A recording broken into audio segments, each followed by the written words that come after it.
আম্মা, আম্মা, আম্মা, মধু যেন ভাইসা না যায়, তোমার অবর্তমানে মধুর যেন দুর্গতি না হয়। মধু যে তোমাকে এত সেবা করে, এত যত্ন করে, কোনো ছেলের বউ এরকম করে না। আর ছেলের বউ এগুলি করবো কেন?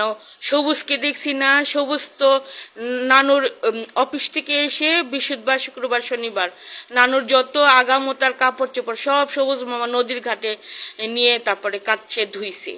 চন্দনা তো ছেলের বউ, চন্দনা তো নানুর কোনো কিছুই ধরে নাই, খালি রান্না বান্না করে খাওয়াইছে, আর বাকি কাজ তো সবুজ করছে, সবুজ করে দিছে।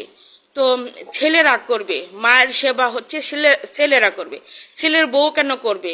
সেখানে তো তুমি রাজকপাল, মধুর মতো ছেলের বউ পাইছো, এটা তো তোমার ভাগ্য, অতি ভাগ্য। এরকম ভাগ্য নিয়ে কেউ জন্মায় না। মধুর একটা হিল্লা করে দিও, কোনো ব্যবস্থা করে দিও, ঘর বাড়ি এগুলি তোমার অবর্তমানে জানি সব পা